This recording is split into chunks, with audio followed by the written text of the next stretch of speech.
Chapitre 7. Épreuve, élévation et espoir. À la Mecque, la situation s'aggravait. Parmi les farouches opposants à l'islam, on trouvait à côté d'Abu Lahab et du dénommé Abu Jahl, le fougueux Omar ibn al-Khattab.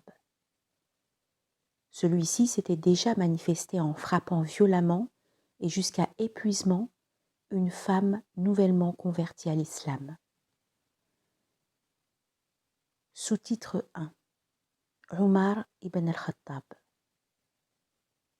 Omar était excédé par la tournure des événements et il décida qu'il n'y avait rien d'autre à faire que de tuer le prophète, alayhi salatu wassalam.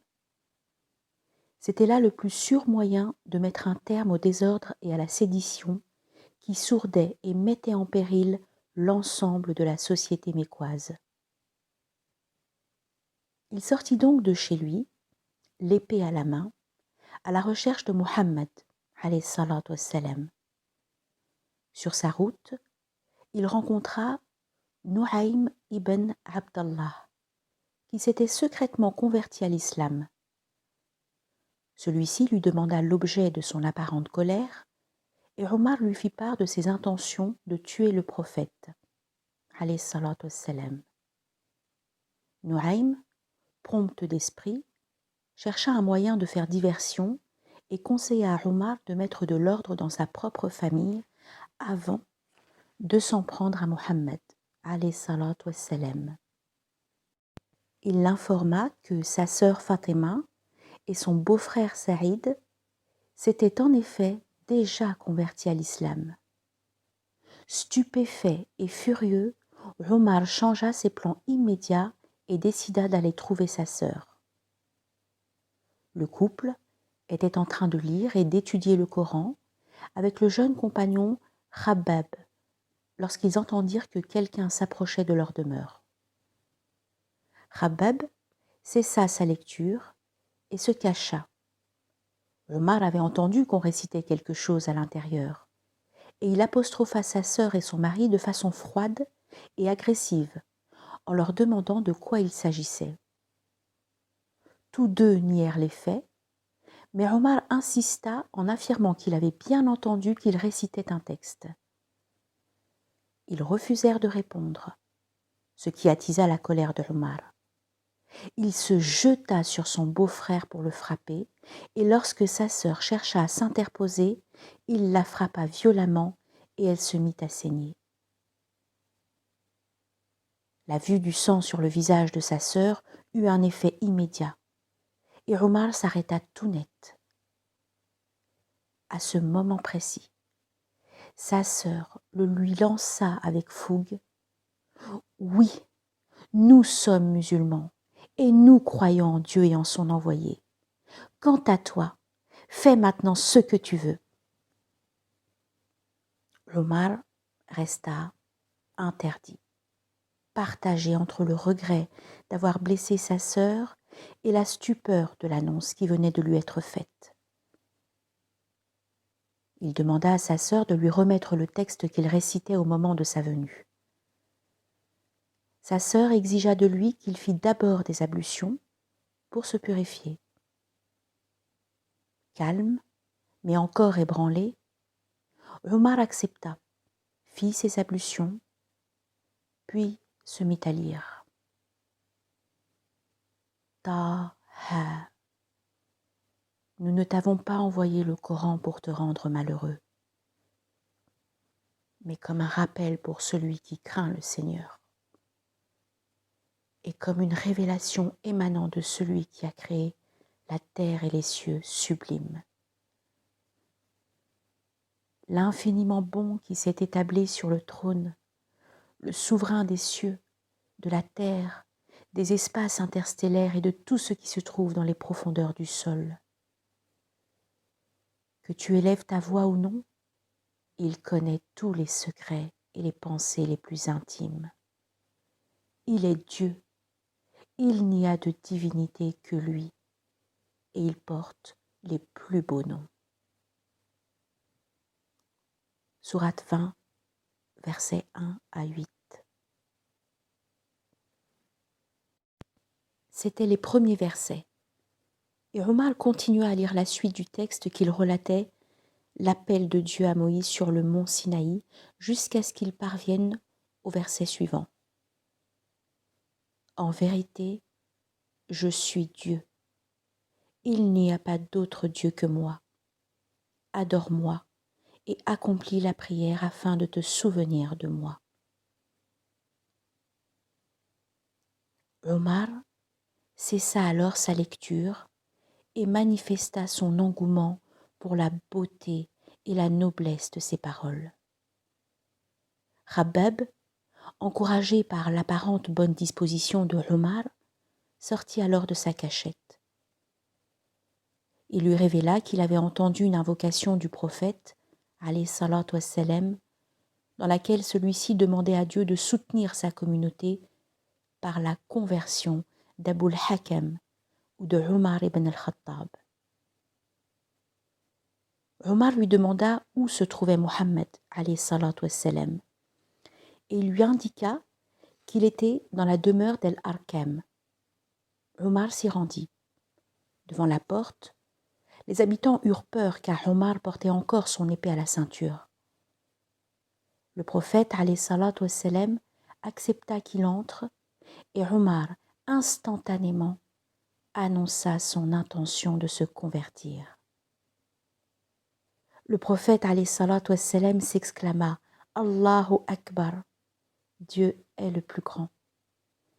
Et il reçut cette conversion comme une réponse à son invocation. Le prophète alayhi salatu wassalam savait son impuissance sur les cœurs. Face à la persécution, en grande difficulté, il s'était tourné vers Dieu en espérant qu'il guide l'un ou l'autre de ces deux hommes, dont il connaissait les qualités humaines autant que le pouvoir de renverser l'ordre des choses.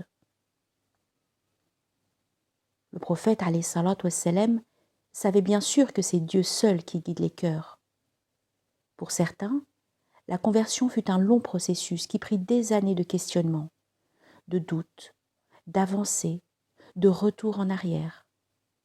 Pour d'autres, la conversion fut instantanée, suivant immédiatement la lecture d'un texte ou en présence d'un geste ou d'un comportement particulier.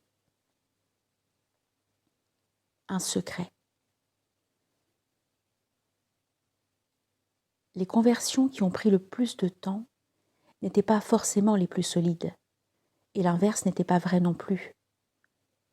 Dans l'ordre de la conversion, des dispositions du cœur, de la foi et de l'amour, il n'est point de logique, et seul demeure l'extraordinaire pouvoir du divin.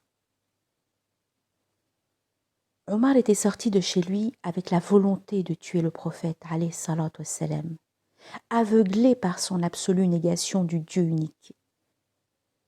Puis le voilà, quelques heures plus tard, changé, transformé, au terme d'une conversion dont la source fut un texte et le sens de Dieu.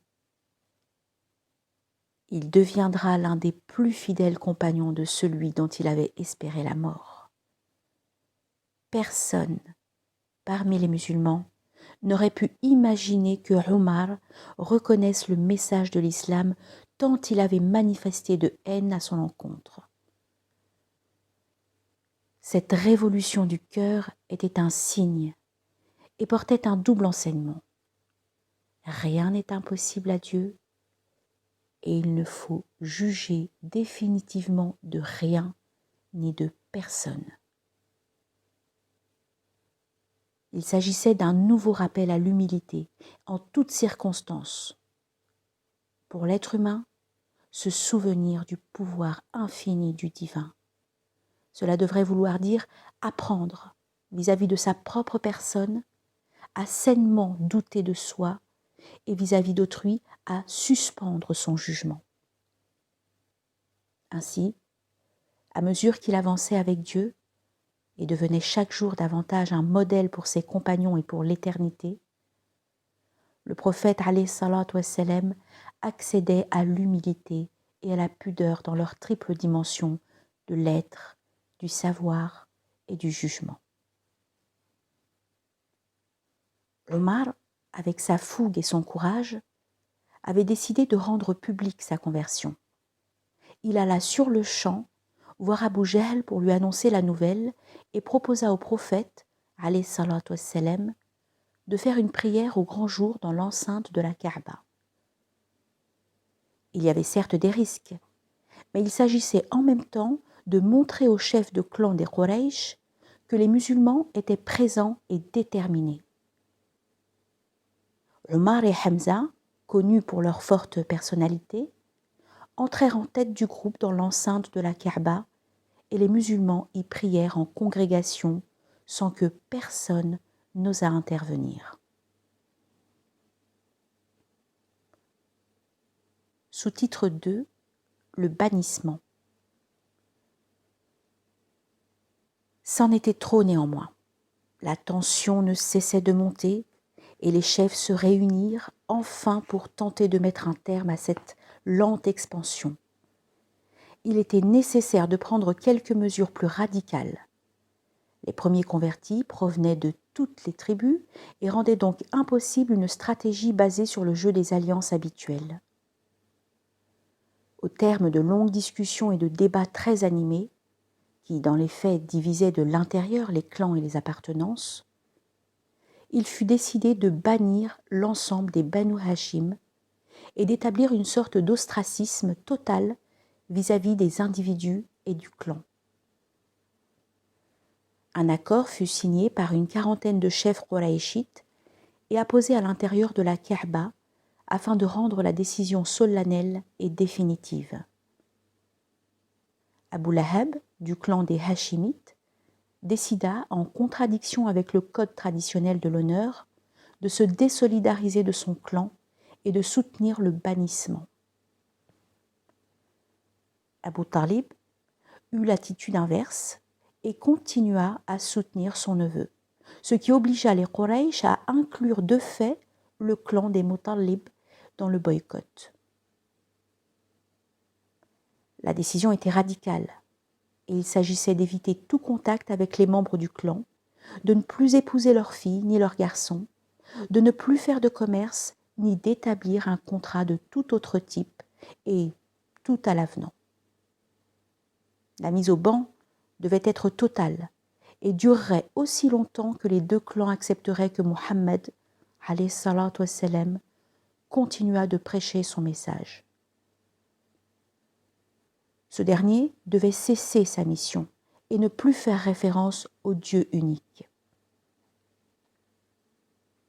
Craignant pour leur sécurité, les Banu Hashim décidèrent de s'installer tous ensemble dans une même région de la vallée de la Mecque. Ils étaient isolés, et même si le boycott n'était point absolu et que des parents faisaient parvenir clandestinement des vivres et des provisions aux Banu Hashim, la situation devint grave, et ils étaient de plus en plus nombreux à souffrir de la maladie et de la faim. Le bannissement dura près de 3 ans et fragilisa économiquement les deux clans qui manquaient de vivres et traversaient des périodes d'intense disette.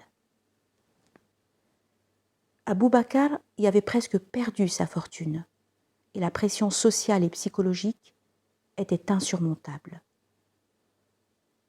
Du côté des Quraysh, beaucoup étaient d'avis que ce boycott était infondé, voire inutile. D'autres étaient bien sûr liés au clan par des liens de parenté qu'il était impossible d'oublier et de nier. Les tentatives de mettre fin au bannissement s'étaient multipliées tout au long des 3 ans, mais elles n'avaient jamais abouti car un certain nombre de dignitaires, à l'instar d'Abu Lahab et Abu Jahl, refusaient d'entrer en matière. C'est finalement l'initiative de quelques individus cherchant des alliés dans chacun des clans qui réussit à inverser la tendance. Alors que le peuple était réuni à proximité de la Kaaba, l'un d'eux prit la parole et remit en cause le boycott vis-à-vis des Banu Hashim. Un autre dans la foule le soutint, puis un autre, puis un quatrième, donnant l'impression que l'avis était partagé par un grand nombre. Abu Jahl tenta d'intervenir, mais l'assemblée, dont beaucoup partageaient cet avis, mais n'osaient s'exprimer, allait très majoritairement dans le sens du refus du boycott. L'un des membres du groupe initiateur de ce petit soulèvement entra dans la Kaaba, s'empara du texte stipulant la décision du boycott et le déchira. Les partisans de la ligne la plus dure jugèrent inutile de résister, et le bannissement fut levé. Le soulagement dans les rangs des deux clans exclus était réel, tant la situation était devenue intenable. Sous-titre 3, l'année de la tristesse. Cela faisait quelques mois que les choses allaient mieux du côté de la petite communauté musulmane. Ses membres n'étaient plus astreints au boycott et pouvaient à nouveau tisser des liens de fraternité et de travail avec les gens de Quraysh. Le prophète, alayhi salatu wassalam, continuait à transmettre son message et la visibilité voulue par Omar ibn al-Khattab était devenue une réalité dans la vie quotidienne. Mais les insultes et les persécutions n'avaient point cessé pour autant. Les choses allaient dramatiquement changer. Khadija, la femme du prophète, alayhi salatu wassalam, décéda peu de temps après la levée du bannissement. Elle avait été la femme, la compagne de foi et le soutien le plus solide de Muhammad alayhi salatu wassalam pendant plus de 25 ans. Et Dieu la rappela à lui 9 ans après le début de la prédication en 619 de l'ère chrétienne. La tristesse du prophète alayhi salatu wassalam était très profonde. Il avait reçu de l'ange Gabriel très tôt la bonne nouvelle de l'élection de son épouse, et il savait que la présence de Khadija à ses côtés était l'un des signes de la protection et de l'amour divin. À la lumière de sa présence et de son rôle dans sa vie, il est possible d'appréhender la multitude des sens possibles contenus dans l'idée de vêtements qui se trouve dans un verset qui sera révélé bien plus tard à propos de la relation entre les époux. Elles sont un vêtement pour vous et vous êtes un vêtement pour elles. Sourate 2, verset 187. Khadija fut ce vêtement qui protège, sentimentalement autant que physiquement, cache les faiblesses, les doutes autant que les richesses, et offre la chaleur, la force, le prestige, la dignité et la pudeur. Il ne se passa pas longtemps avant que l'oncle du prophète, alayhi salatu wassalam, Abu Talib, grâce auquel il avait jusqu'alors bénéficié de l'immunité parmi les Quraysh, ne tombe gravement malade à son tour. Muhammad, alayhi salatu wassalam, se rendit à son chevet alors qu'il était prêt de rendre son dernier souffle. Abu Talib confirma qu'il avait été heureux de protéger son neveu, qui avait toujours été mesuré et juste. Muhammad, alayhi salatu wassalam, l'invita à prononcer l'attestation de foi avant de s'en aller, et ce pour qu'il puisse intercéder pour lui auprès de Dieu. Abu Talib, animé par le code de l'honneur de son clan, affirma qu'il craignait que les Quraysh pensent qu'il avait prononcé l'attestation de foi par crainte de la mort. Ils n'eurent point le temps de poursuivre leur discussion. Abu Talib décéda alors que le prophète alayhi salatu wassalam était à son chevet. Cet homme qui, avec dignité et courage, lui avait assuré sa protection, avec son amour et son respect, n'avait point accepté l'islam. Muhammad alayhi salatu wassalam l'aimait et le respectait, et sa tristesse n'en était que plus intense. De cette tristesse et de cette impuissance, un verset révélé en relation avec cet événement offrit un enseignement éternel quant à la disposition et au secret des cœurs. Tu ne peux certes guider vers la foi qui tu aimes, mais seul Dieu guide qui il veut. Il est le plus savant quant à connaître ceux qui sont bien guidés. Sourate 28, verset 56. En l'espace de quelques mois, le prophète alayhi salatu wassalam semblait être devenu doublement vulnérable. Il avait perdu l'être qui lui offrait l'amour et celui qui lui assurait la protection.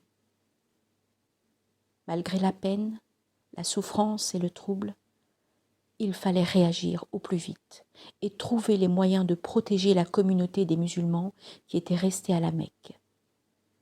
Mohammed alayhi salatu wassalam décida de solliciter un soutien à l'extérieur de la cité. Sous-titre 4, à Taïf, un esclave. Le prophète alayhi salatu wassalam se rendit dans la ville de Taïf et s'adressa aux dignitaires de la tribu de Thaqif afin qu'ils entendent le message de l'islam et qu'ils acceptent de protéger les musulmans contre leurs ennemis. Il fut reçu très froidement et les chefs se moquèrent de sa prétention à être un prophète. Si tel était le cas, comment Dieu pouvait-il ainsi laisser son envoyé obligé d'aller quémander un soutien auprès de tribus étrangères? Non seulement ils n'entrèrent point en matière, mais ils mobilisèrent contre lui la population. Alors qu'il s'en retournait, des insultes saluaient son passage et des enfants lui jetaient des pierres. Ils étaient de plus en plus nombreux à se rassembler sur son passage et à l'accompagner de leurs railleries. Il dut finalement chercher refuge dans un verger afin d'échapper à ses poursuivants. Il se cacha et s'isola. Il était seul et n'avait trouvé aucune protection parmi les hommes. Il se tourna alors vers l'unique et l'invoqua. Ô Dieu, à toi je me plains de ma faiblesse, de mon impuissance et de ma misérable condition devant les hommes. Ô le plus miséricordieux des miséricordieux, tu es le Seigneur des faibles et tu es mon Seigneur. Entre les mains de qui donc tu veux me livrer? À quelque étranger lointain qui me maltraitera, ou à un ennemi à qui tu auras donné le pouvoir contre moi? Je ne me fais aucun souci si tant est que tu ne sois pas courroucé contre moi. Ton gracieux soutien m'ouvrirait néanmoins un chemin plus vaste et un horizon plus large. Je prends refuge dans la lumière de ta face, par laquelle toutes les ténèbres sont illuminées et les choses de ce monde et de l'autre sont justement ordonnées, afin que tu ne fasses pas descendre sur moi ta colère et que ton courroux ne m'atteigne pas. Pourtant, il t'appartient de blâmer tant que tu n'es pas satisfait. Il n'y a de puissance ni de force qu'en toi.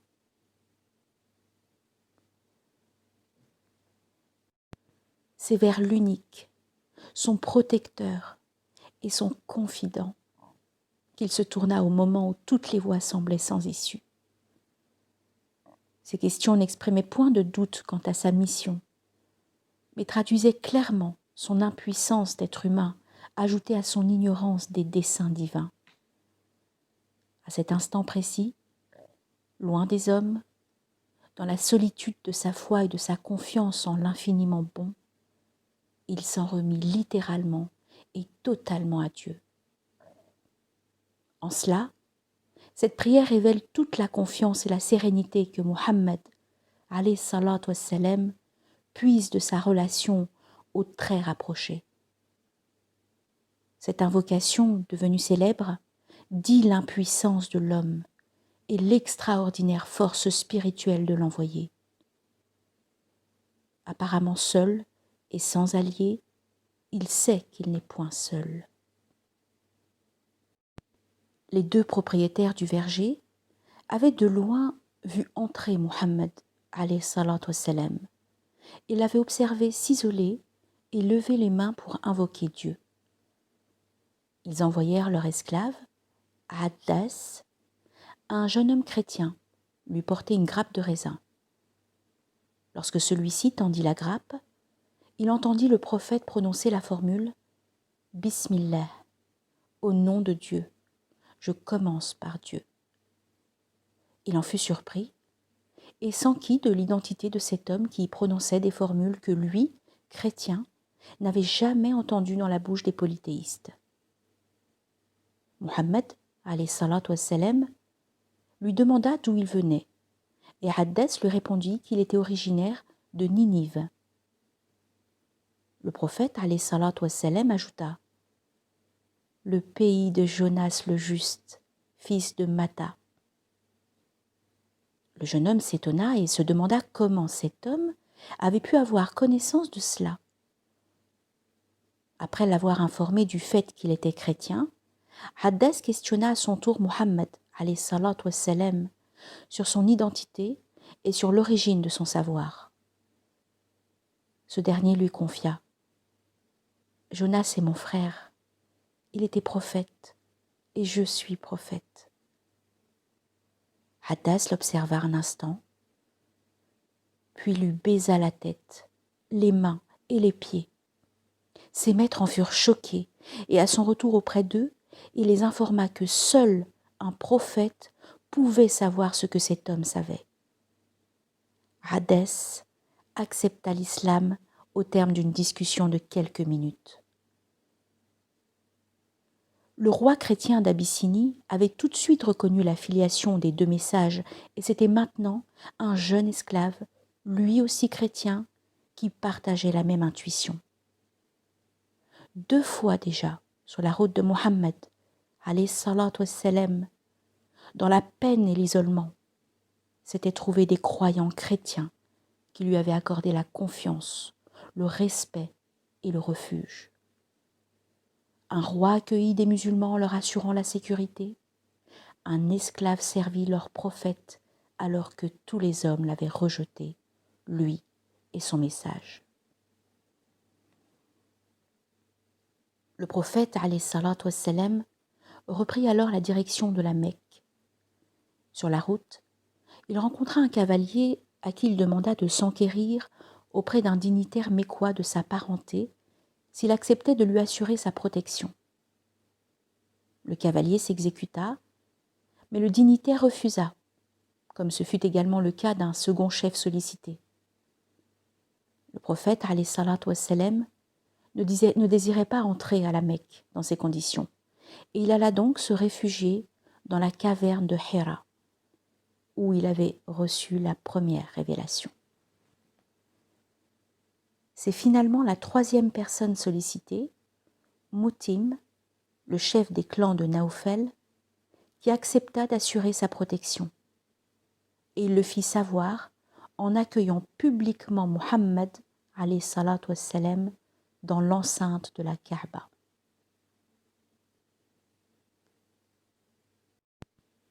Sous-titre 5, le voyage nocturne. Précision.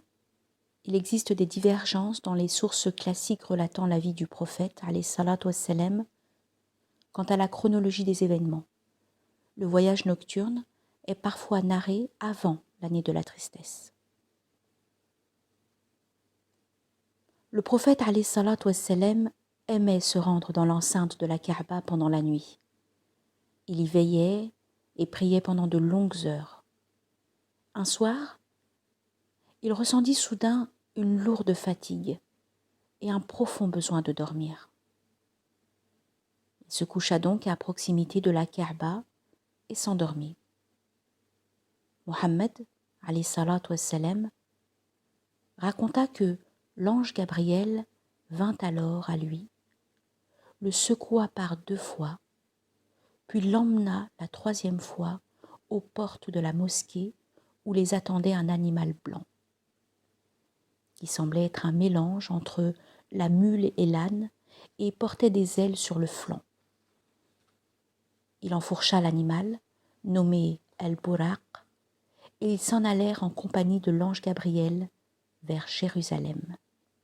Là, Muhammad, alayhi salatu wassalam, rencontra un groupe de prophètes qui l'avaient précédé dans sa mission, Abraham, Moïse et d'autres, et il dirigea une prière en commun avec eux sur le site du temple.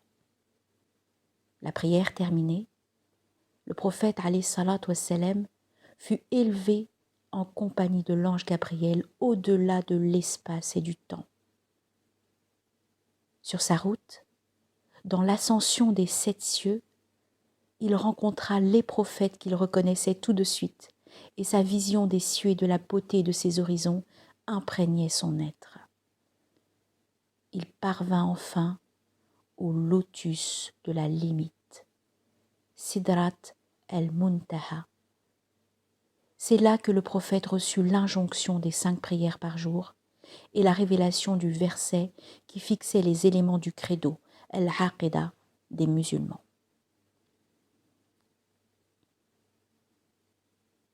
L'envoyé a cru, ainsi que les croyants, en ce qui lui a été révélé de la part de son Seigneur. Tous ont cru en Dieu, en ses anges, en ses livres et en ses envoyés. Nous ne faisons aucune distinction entre ces envoyés. Ils disent « Nous avons entendu et nous avons obéi. Accorde-nous ton pardon, toi notre Seigneur. C'est vers toi que s'accomplit le grand retour. » Sourate 2, verset 285. Mohammed alayhi salatu wassalam fut ramené à nouveau à Jérusalem par l'ange Gabriel et El-Buraq, puis de là à la Mecque. Sur la route du retour, il aperçut des caravanes qui faisaient également la route vers la Mecque. Il faisait encore nuit quand ils parvinrent dans l'enceinte de la Kaaba. L'ange et la monture s'en allèrent et Mohammed alayhi salatu wassalam se rendit chez Hani. Il lui raconta ce qui lui était arrivé et celle-ci lui conseilla de ne rien dire à personne, ce que Mohammed alayhi salatu wassalam refusa. Plus tard, le Coran allait rapporter cette expérience dans 2 passages différents. Dans la sourate dont le titre El-Isra, le voyage nocturne, se réfère directement à l'événement. Gloire à celui qui fit voyager de nuit son serviteur, de la mosquée sacrée à la mosquée la plus éloignée, dont nous avons béni les alentours, afin de lui faire découvrir certains de nos signes. Dieu est, en vérité, l'audient et le clairvoyant. Sourate 17, verset 1. Et également dans la sourate An-Najm, l'étoile, c'est en vérité une révélation inspirée que lui a enseigné un être d'une force prodigieuse, doué d'une sagacité inouïe, qui se manifesta devant lui sous forme angélique, alors qu'il se trouvait à l'horizon suprême. Puis l'être se laissa glisser et s'approcha jusqu'à ce qu'il ne fût qu'à une distance de 2 portées d'arc, ou moins encore. C'est alors que Dieu révéla à son serviteur ce qu'il voulait lui révéler, et le cœur ne saurait démentir ce que les yeux ont vu. Allez-vous donc lui contester ce qu'il a vu de ses propres yeux? Et alors qu'il l'avait déjà vu lors d'une précédente apparition, près du lotus de la limite, non loin du jardin du séjour des bienheureux, au moment où un voile indéfinissable recouvrait le lotus. Le regard du prophète n'a ni dévié, ni outrepassé la mesure. Et c'est ainsi qu'il lui fut donné de voir certains des plus grands signes de son Seigneur. Sourate 53, versets 4 à 18. Le voyage et l'ascension nocturne feront l'objet de beaucoup de commentaires au moment où le prophète alayhi salatu wassalam exposera les faits, comme plus tard entre les savants musulmans. Mohammed, alayhi salatu wassalam, se rendit à la Kaaba et raconta son expérience.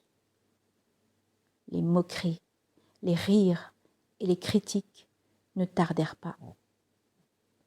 Les Quraysh avaient enfin la preuve que ce prophète était bien fou, puisqu'il osait affirmer qu'en une nuit, il avait fait un voyage vers Jérusalem, qui, à lui seul, nécessitait plusieurs semaines, et que de surcroît, il aurait été élevé dans la proximité de son Dieu unique. La folie était patente.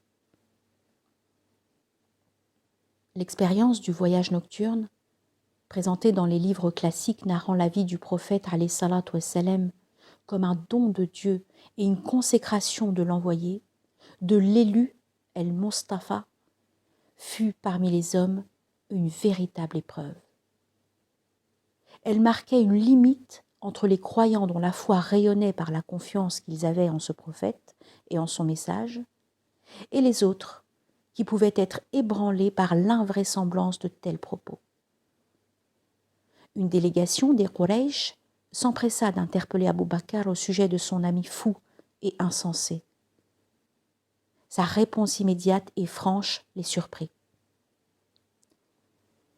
S'il dit une telle chose, elle ne peut être que vraie. La foi et la confiance d'Abou Bakr étaient telles qu'il ne fut pas ébranlé une seconde. Il alla ensuite questionner personnellement le prophète alayhi salatu wassalam, qui lui confirma les faits, et Abou Bakr de répéter avec force « Je te crois, tu as toujours dit la vérité ». Depuis ce jour, le prophète alayhi salatu wassalam appela Abou Bakr as-Siddiq, celui qui est véridique, qui confirme la vérité. L'élection prophétique par le voyage nocturne était dans les faits, pour les musulmans, une véritable épreuve de la confiance, au moment où ceux-ci vivaient une situation des plus difficiles. La tradition rapporte que quelques musulmans quittèrent l'islam, mais la majorité des musulmans eurent confiance en Mohammed, alayhi salatu wassalam, et des faits vinrent confirmer quelques semaines plus tard certains des propos qu'il avait tenus, comme par exemple l'arrivée de convois dont il avait annoncé la venue, les ayant vus sur son chemin du retour, et qu'il avait exactement décrit. C'est la force de cette confiance dans la foi qui allait permettre à la communauté des musulmans de faire face aux futures adversités. Et l'on trouvera désormais toujours au premier rang de cette force spirituelle Al-Farouq, Omar ibn al-Khattab et As-Siddiq Abou Bakr. Les savants musulmans ont, depuis l'origine et tout au long de l'histoire, discuté la question de savoir si le voyage nocturne était purement spirituel ou également physique. La majorité d'entre eux penchent pour l'hypothèse d'un voyage à la fois physique et spirituel. Au demeurant, cette question n'est pas essentielle, à la lumière des enseignements qui, dans les deux hypothèses, peuvent être tirés de cette extraordinaire expérience du messager. Alayhi salatu wassalam.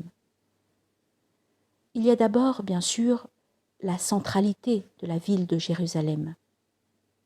Le prophète, alayhi salatu wassalam, priait alors le visage tourné vers la ville sainte. La première qibla, la première direction. Et c'est sur le site du temple qu'il dirigea la prière en compagnie de tous les prophètes. Jérusalem apparaît ainsi au cœur de l'expérience du prophète et de son enseignement pour l'éternité comme le double symbole de la centralité, par la direction de la prière et de l'universalité par la congrégation en prière de tous les prophètes. Plus tard, à Médine, la Qibla, direction de la prière, changera de Jérusalem vers la Kaaba pour marquer une distinction avec le judaïsme. Pourtant, cela ne signifiait point une diminution du statut de Jérusalem, et le verset susmentionné faisant le lien entre la mosquée sacrée, Al-Kaaba à la Mecque, et la mosquée éloignée, Al-Aqsa à Jérusalem, établit une filiation spirituelle et sacrée entre les deux villes. L'autre enseignement est d'essence purement spirituelle. Toutes les révélations sont parvenues au prophète, alayhi salatu wassalam, au cours de son expérience terrestre, à l'exception, nous venons de le voir, de la révélation des versets qui fixent les piliers fondateurs de la foi, al-iman, et de l'obligation de la prière, as-salat. Le prophète, alayhi salatu wassalam, a été élevé pour recevoir les enseignements qui allaient devenir les fondements intangibles du culte et du rituel islamique. Al-aqida et al-ibadat, les actes rituels d'adoration, lesquels exigent des croyants une acceptation en l'état de leur forme autant que de leur fond. Contrairement au domaine des affaires sociales, al-mu'amalat, qui exige la médiation créatrice de l'intellect et de l'intelligence des hommes, la rationalité humaine se soumet ici, au nom de la foi et en un acte d'humilité, à l'ordre imposé de la révélation. Dieu a prescrit des exigences et des normes que la conscience doit entendre et appliquer, et le cœur aimer. Élevé pour recevoir la prescription de la prière rituelle, le prophète alayhi salatu wassalam et son expérience révèlent ce que la prière doit être par essence. Un rappel et une élévation 5 fois par jour vers le Très-Haut pour se détacher de soi, du monde et des illusions. Le mi'raj, l'élévation lors du voyage nocturne, n'est donc point simplement un archétype de l'expérience spirituelle. Il recèle le sens profond de la prière, qui, au moyen du Verbe de l'Éternel, doit permettre de libérer la conscience des contingences de l'espace et du temps dans la proximité du sens de la vie et de la vie.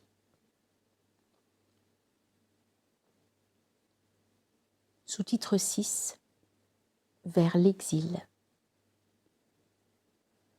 Le pèlerinage et la foire de l'année 620 approchaient, et Mohammed alayhi salatu wassalam, une année après la mort de son épouse Khadija et de son oncle Abu Talib, continuait à dispenser ses enseignements dans un contexte de rejet, d'exclusion et de persécution permanent.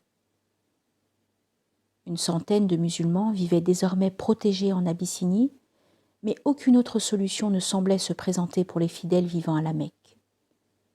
Les pèlerins, venus de toutes les régions de la péninsule, commencèrent à s'installer dans la région de Mina pour y rester pendant toute la durée des célébrations.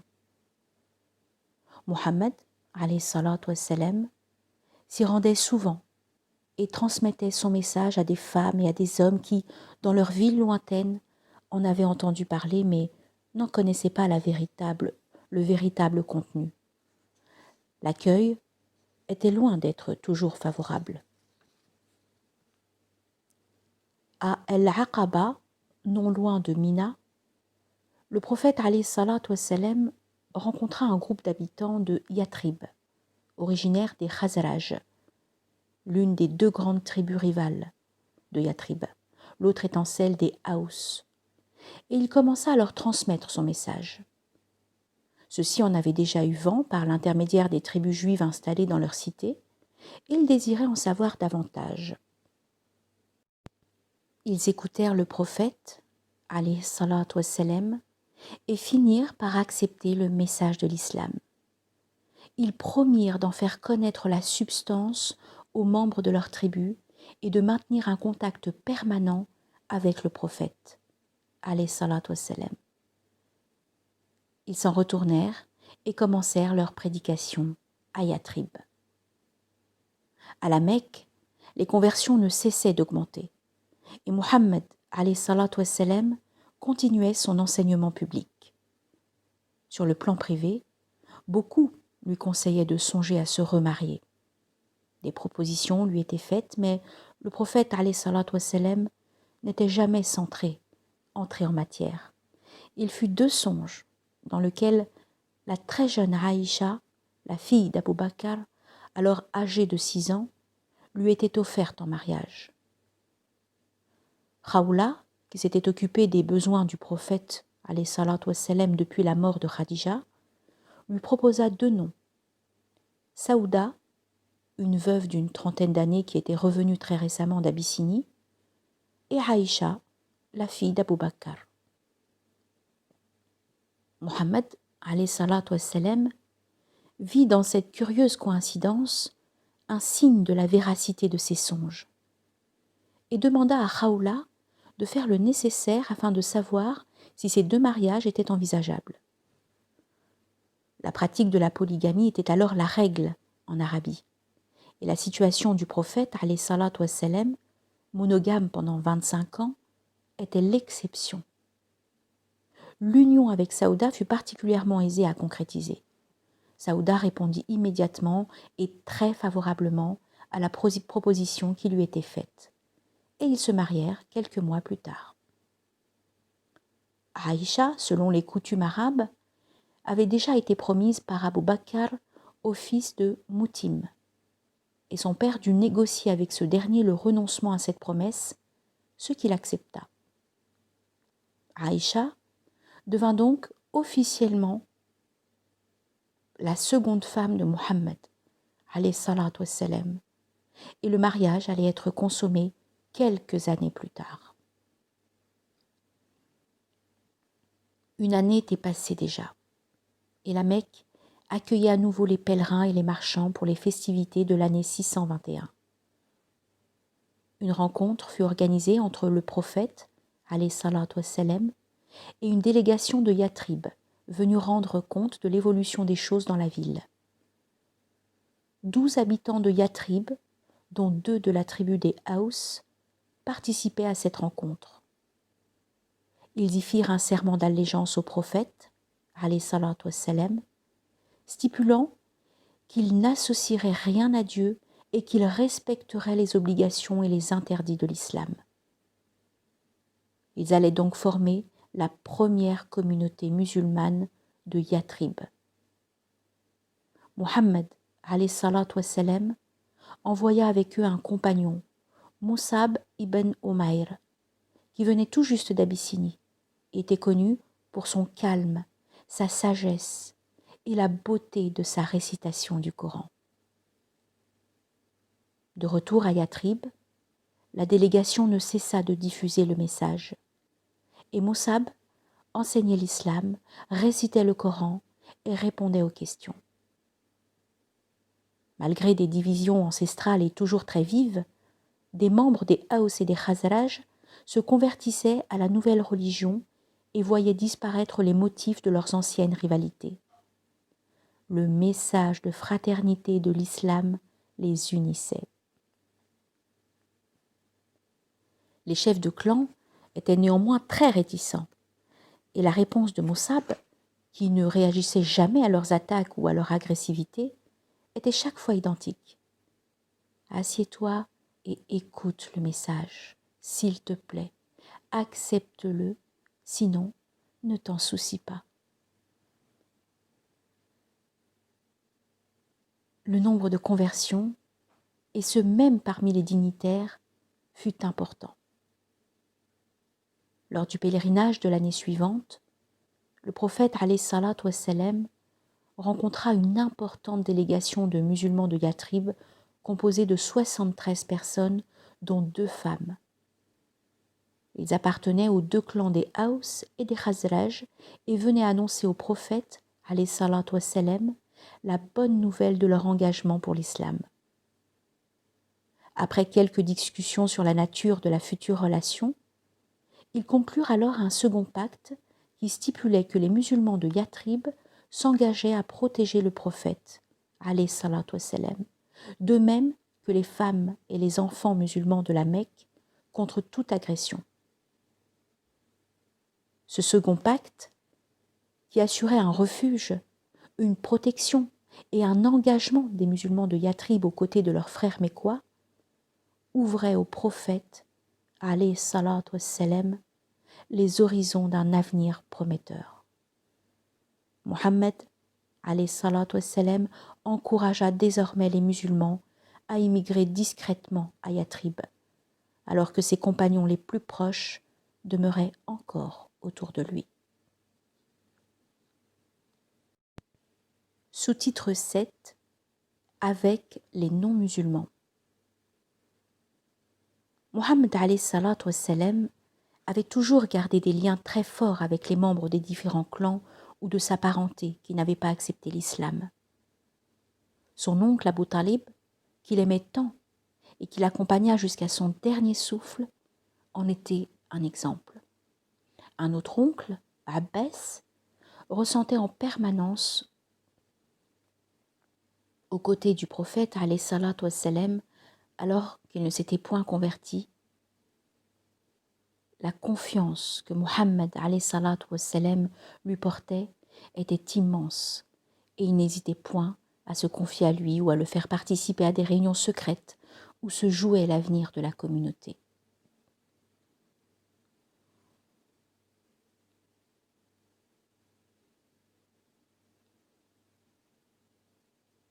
Ainsi, Abbas était présent lors du second pacte d'Al-Aqaba, de même que le prophète alayhi salatu wassalam le tiendra au courant de chacune des étapes et des préparatifs hautement confidentiels de son émigration vers Yathrib. Il ne deviendra musulman que plus tard, mais cela n'empêcha jamais le prophète alayhi salatu wassalam de lui témoigner, alors qu'il était encore polythéiste, son plus grand respect et sa profonde confiance dans des situations où sa vie était en danger. C'était cette même attitude qui avait permis l'émigration des musulmans vers l'Abyssinie auprès du roi chrétien, auquel le prophète alayhi salatu wassalam accordait sa confiance, même si ce roi n'était pas musulman. Cette attitude sera une constante dans la vie du prophète alayhi salatu wassalam, qui établira ses relations au nom du respect des principes de la confiance, et non exclusivement sur la base de l'appartenance à la même religion. Ses compagnons l'avaient également compris ainsi, et ils n'hésitaient pas à établir des relations solides avec des non-musulmans au nom de la parenté ou de l'amitié, dans le respect mutuel et la confiance, et ce jusque dans des situations périlleuses. Ainsi, Salama, que l'on avait séparée de son mari, se retrouva seule avec son fils sur sa route vers Médine. Uthman ibn Talha, qui n'était pas musulman, lui proposa de l'escorter, de la protéger jusqu'au lieu où se trouvait son mari. Elle n'hésita guère à lui faire confiance. Il la mena à bon port, la salua de la façon la plus respectueuse et s'en retourna. Salama contera souvent cette histoire et ne cessera de vanter la noblesse de caractère de Uthman ibn Talha. Les exemples de cette nature sont légion, et jamais le prophète alayhi salatu wassalam, ni les musulmans n'ont réduit leurs relations sociales et humaines à leur seul coreligionnaire. Ils avaient de multiples contacts, établissaient des relations d'amitié et de travail fondées sur un respect mutuel. Plus tard, le Coran déterminera le bien fondé et le principe de ces relations. Dieu ne vous défend pas d'être bon et d'être équitable envers ceux qui ne vous attaquent pas à cause de votre religion et qui ne vous expulsent point de vos foyers. Dieu aime ceux qui sont équitables, mais il vous interdit toute liaison avec ceux qui vous combattent à cause de votre religion, qui vous chassent de vos foyers ou qui contribuent à le faire. Ceux qui établiraient une telle alliance seraient injustes. Sourate 60, versets 8 et 9. Le prophète alayhi salatu wassalam lui-même sera un exemple d'équité vis-à-vis des hommes qui ne partageaient point sa foi. Pendant toutes ces années de prédication, il n'avait cessé de recevoir d'importants dépôts de la part de commerçants non musulmans qui continuaient à traiter avec lui et lui faisaient entièrement confiance. À la veille de son départ à Médine, Mohammed alayhi salatu wassalam demanda à Ali de restituer un à leurs propriétaires respectifs les dépôts qu'ils possédaient encore. Il appliquait scrupuleusement les principes d'honnêteté et de justice qui lui avaient enseigné l'islam, et ce envers tous, musulmans ou non. Au cours de cette même période, le prophète alayhi salatu wassalam fera également preuve d'une attitude fondamentalement compréhensive vis-à-vis de ceux qui, sous la persécution ou la pression de leurs proches, avaient finalement renoncé à l'islam. Ce fut le cas de deux jeunes musulmans, Hicham et Ayyesh, qui après une longue résistance, renièrent l'islam. Aucune décision ou sanction particulière ne fut prise contre eux. Plus tard, Ayyesh reviendra à nouveau à l'islam, empli de remords et de tristesse. La révélation viendra apaiser le regard et le jugement trop sévère qu'il portait sur lui-même. Dit: ô mes serviteurs qui avez commis des excès contre vous-mêmes, ne désespérez point de la miséricorde de Dieu. Dieu en vérité pardonne tous les péchés. Il est certes celui qui pardonne, l'infiniment bon. Revenez vers votre Seigneur et soumettez-vous à lui avant que ne vous arrive le châtiment, car alors vous ne seriez point secourus. Sourate 39, versets 53 et 54. Hicham, entendant à son tour ces versets, reviendra lui aussi à l'islam. Ce ne fut pourtant pas le cas de Ubaydallah ibn Jahsh, qui s'était rendu avec le premier groupe des migrants en Abyssinie et qui se convertit au christianisme, puis abandonna son épouse Habiba bint Abu Sufyan. Ni le prophète, alayhi salatu wassalam, depuis la Mecque, ni aucun des musulmans vivant en Abyssinie ne prirent des mesures contre lui. Il pratiquera le culte chrétien jusqu'à sa mort, sans jamais être inquiété ou maltraité. Cette attitude de respect de la liberté de chacun sera une constante dans la vie du prophète, alayhi salatu wassalam.